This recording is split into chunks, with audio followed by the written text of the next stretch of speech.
নমস্কার, আমি অনিতা। এতদিন আমি মেয়ের পরীক্ষা বলে ভিডিও দিতে পারিনি, তো আজকে একটা তোমাদের ভিডিও দেব।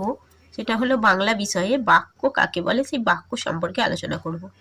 অনেকে বাক্য বিষয়টা গোলমাল করে ফেলে, কিন্তু বাক্য আমি সহজ করে বুঝিয়ে দেব, একবার শুনলেই পড়া মুখস্থ হয়ে যাবে। চলো তাহলে বুঝিয়ে দিই। এখন বাক্য কাকে বলে? যখন কয়েকটি শব্দ পাশাপাশি বসে মনের ভাব প্রকাশ করবে, তখনই তাকে বাক্য বলা হবে। আর এই বাক্য কত প্রকার? এই বাক্য গঠন অনুসারে 3 প্রকার। তাহলে গঠন অনুসারে বাক্য হলো 3 প্রকার, যেমন সরল বাক্য, যৌগিক বাক্য আর জটিল বাক্য। আবার এই বাক্যগুলো কাকে বলে সেগুলো পরের ভিডিওতে আলোচনায় আসবো। এটা গঠন অনুসারে হলো।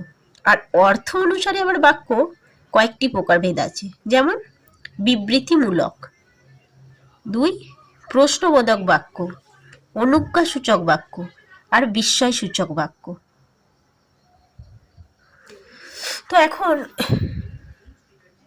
এই বিবৃতিমূলক বাক্য আবার কাকে বলে? কোনো তথ্য বা বিবৃতি প্রদান করাকেই বিবৃতিমূলক বাক্য বলে। যেমন সূর্য পূর্ব দিকে ওঠে, এটা হলো বিবৃতিমূলক বাক্য। এবার প্রশ্নবোধক বাক্য কি? প্রশ্নবোধক বাক্য হলো যখন কোনো বাক্যের মধ্য দিয়ে কোনো প্রশ্ন করা হবে, যেমন তুমি কি করছো, শেষে কিন্তু এই প্রশ্ন চিহ্নটা দিতে হবে। এটাই হলো প্রশ্নবোধক বাক্য। তারপর অনুজ্ঞাসূচক, এটা কি? যে বাক্যের মাধ্যমে আদেশ, অনুরোধ, উপদেশ বোঝায় তাকেই অনুজ্ঞাসূচক বাক্য বলে।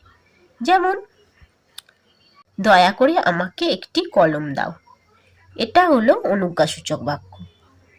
আর একটা কি? বিস্ময়সূচক বাক্য, যে বাক্যের দ্বারা আবেগ অথবা বিস্ময় প্রকাশ করে।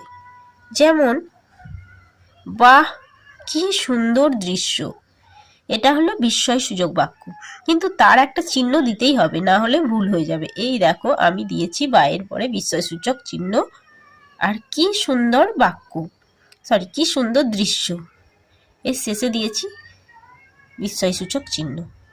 নমস্কার, ভিডিওটি ভালো লাগলে অবশ্যই লাইক কমেন্ট করবেন।